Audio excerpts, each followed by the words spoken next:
Hi everyone, this is Neel Raithatha, also known as the Wax Whisperer. Thank you for joining me in my latest video. We have here a patient who attended with really dry, matted earwax and dead skin. And because it's matted, it made it much more difficult to remove. They also wear hearing aids, and as a result, the hearing aid itself had further impacted and pushed this really dry matted wax and skin right up against the eardrum and up against the ear canals. And what we're going to try and do during this procedure is actually remove some of these hairs. And the reason for that is that these hairs were matting against the wax, especially at the entrance, and you'll see it. Please do watch, because it's going to be a massive transformation from what you're seeing now till the end. And so yeah, at the entrance, these hairs were matting a lot of wax, and the wax near the entrance was a bit softer.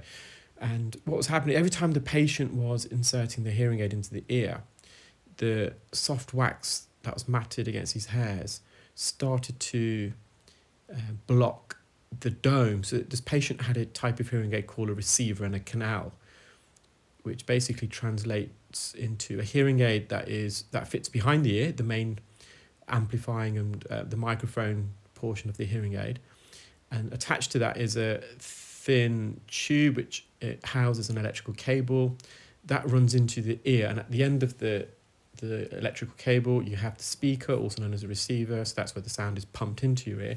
And over that speaker this patient's got what we call a tulip dome. You can get different types of domes, and they're coupled, they're attached to the end of the hearing aid, end of the speaker that enters your ear.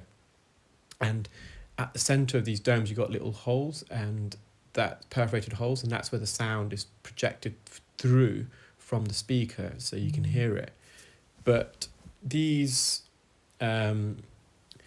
little perforations kept getting blocked every time the patient inserted the hearing aid. So I made a concerted effort today to actually remove a lot of these hairs, and in fact I had to anyway, because it was just neon impossible, as you can see, to remove this. And I'm really just gliding against the canal wall, trying to lift the edge of this. It's almost like when you're peeling a label off a bottle or a stamp off an envelope. I mean, who does that? Oh, well, yeah, I'm trying to think why I remove a stamp of an envelope, but there has been instances. And I don't collect stamps, but I'm just trying to wonder why I'm thinking that I do. Oh yeah, I think once or twice we've put the wrong stamp on an envelope, a more expensive one than is necessary inside, so we're just trying to peel it off. So when you've got really dry matted wax like this up against the canal walls, it's difficult because, of course, you don't want to traumatize the canal itself, and you don't know how thick this layer of wax and keratin is, so we've got a little bit there. Now, what I did at the end, I took a video of all the hairs that I plucked. If the first video I took wasn't very good, so I took a second video, and I thought I was recording, and I was really, really pleased with it, but it transpired that I didn't record it. So I'm gonna put at the end of the video that initial recording. I'm sorry guys, it's not the best. I was really busy in clinic as well today, so I didn't have much time to spend on taking pictures, etc. at the end of the procedure. I was just trying to get prepped for the next patient. Now guys, stay till the end of the video, because at the end, after the procedure, I'm going to disclose with you some emails that some of you have sent kindly to Bisha, and thank you very much, because you've done so in a very polite and very eloquent tone and manner. I'm really, really pleased, and I have actually individually emailed you all back, because you've obviously forwarded me a copy. So stay tuned at the end, and we'll show those, and we'll talk a bit more about what's going on. So now we can start seeing the eardrum a lot more, and at this stage the patient can hear a lot better, but you can see all these hairs. Now I'm never going to get every single one out, and that's not what we're trying to do. I just want to now work on this section. So it may not look a lot at the moment what you're looking at. You might be thinking, well, what's he doing? Because there's not much there. And you will be surprised how much actually comes away. I'm going to have to get the forceps out again in a moment and start kind of working underneath. I think I'm going to use the Jobson horn to kind of scoop underneath to elevate it and lift it. So this patient also has got superficial otitis externa. So we recommended some acetic acid spray, and if there's no improvement, then visit to the GP to get some prescription spray. Because it's just superficial, I think the acetic acid will be suffice, and it's normally what most doctors prescribe in the first instance. There's a prescription version called Oadby, which contains acetic acid, which is basically white vinegar. It reacidifies the ear. It's got a pH of about 2.4. Our ears are generally between 5.4 and 7 pH, so it's below neutral. Anything above 7 obviously would be alkaline, and quite often patients with otitis external ear infections, the pH is elevated. So we want to reduce the pH level of the ear to help fight and warn off against any bacterial fungi, harmful fungi or bacteria that may colonize and infect the ear. But with the Oadby, not only does it contain acetic acid, which is what this spray you can get over the counter also does, but it contains dexamethasone, a steroid to reduce inflammation. There's no inflammation here. So obviously you don't want to expose someone to steroids unnecessarily. And also it contains an antibiotic, I think it's neomycin. Again, you don't want to give people antibiotics unnecessarily, because we are increasing and building the immunity against these bacteria. So these bacteria can start becoming immune to all the antibiotics and mutate. So now we're getting there. You can see I'm removing this flock of hairs. Now, there's a few questions or a few suggestions whether I could slow it down.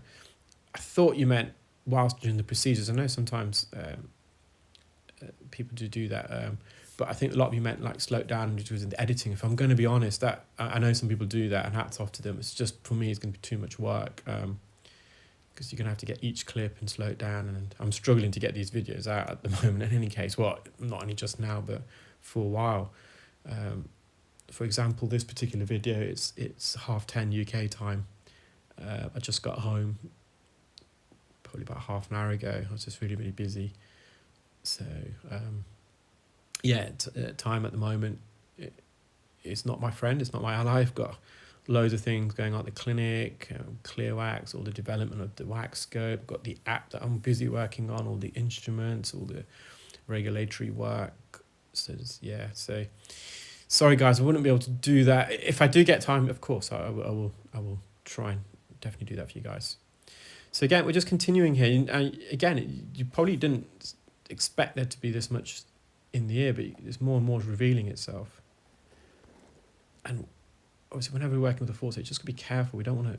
The end of the forceps, it may not look it on when you're seeing it on big screen, but it's quite pointed. Now, it's not pointed like a needle, but it can quite easily cause some discomfort against the canal wall.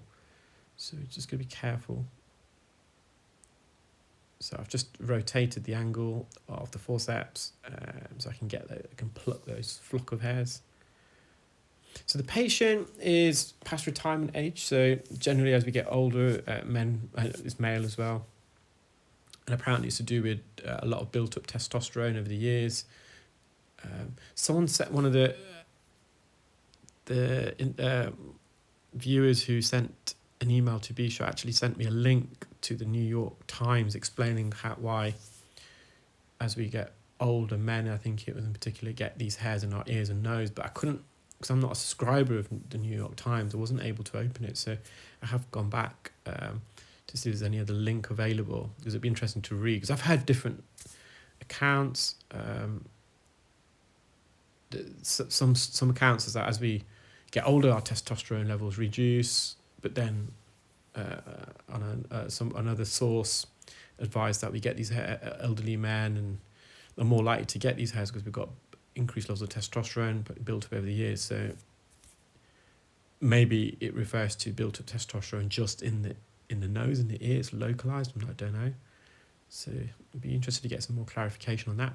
So we're making good headway. We can start seeing the canal wall. So the plucking of these is obviously some of those hairs were a bit deep in the ear, so we couldn't cut them or trim them or shave them. And when you pluck them, you actually grab hold of them, so they're not flying loose. So this is on the back canal wall midsection. I'm going to be careful. Just don't want to poke into the canal, that would be uncomfortable. So it looks like a bird's nest, it really does.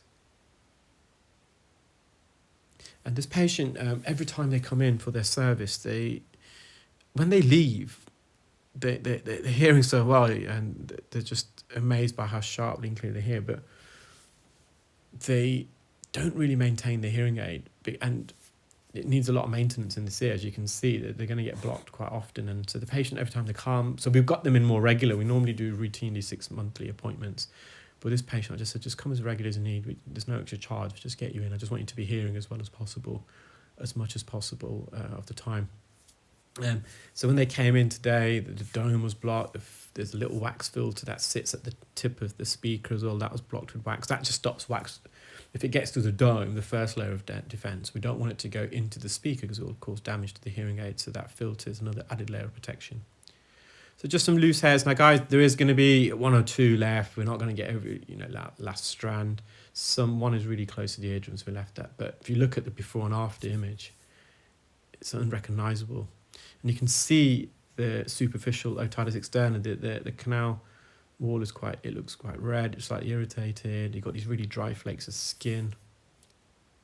You've got 1 strand sticking out from the umber. I'm going to get that out. And quite literally, we could be here for hours just removing every last speck, but look at that. I'm really, really pleased with that.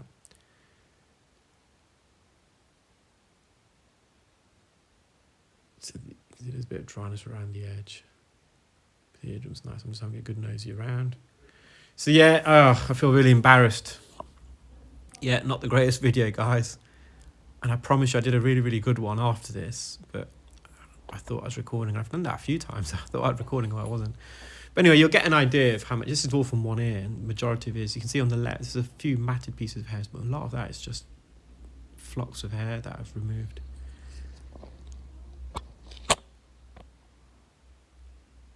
Yeah, you don't want to be hiring me to do your wedding photography, guys. So these are some of the emails. I'm going to switch to this. So if anyone who obviously doesn't enjoy listening to this, because I know a few people said it doesn't really bother them because they're in America. Well, it bothers me. I'm in the UK, and this is my profession. It's the general public that I'm serving. So I appreciate if you're not interested, that's fine. But it is my channel, and if I can't use my own platform to discuss things that are passionate to me, well, what do? I can't just be silenced because people, they say it doesn't affect them. It's not. Yeah, so it's fine. I appreciate it's their view, so that's not a problem. We respect that. But yeah, so that you can see some emails. Now, guys, some of you may have sent some emails originally before I kind of asked for you to forward it to me. So if you have got the time, if you don't mind forwarding me the emails, I'll put and if you guys still want to email Bishar, again, be polite, don't be rude. All these emails are just brilliantly written. You couldn't, ask for better support. And it's just because obviously if anyone's new to this, just watch over my videos for the last couple of days. It's just that one of our membership bodies have put out a proposal whereby any individual who attends one of their accredited courses, and their accredited courses are not very high standard, and I've demonstrated that. I've had loads of people who attend them who've written statements to that. So these could be the lay person. When I say lay person, again, I don't want to get misquoted out. When I make the reference to lay person, I mean anyone who's got no previous ear qualifications or experience. I would be a lay person in anyone else's profession because I'm not an expert there. And of course, you don't want a lay person with no clinical experience poking and prodding in your ears with medical instruments. So Bishar are proposing a register for this. They're already accrediting courses that are training the lay person, and there's obviously a lot of upheaval in the UK about this. And so if you're not happy with please do email Bishar. The email address is in the description. You can also CC me into it. I'll put the email in the description as well. And well, thank you for all your support. It's amazing. I really, really appreciate it. Take care. Keep well. Bye.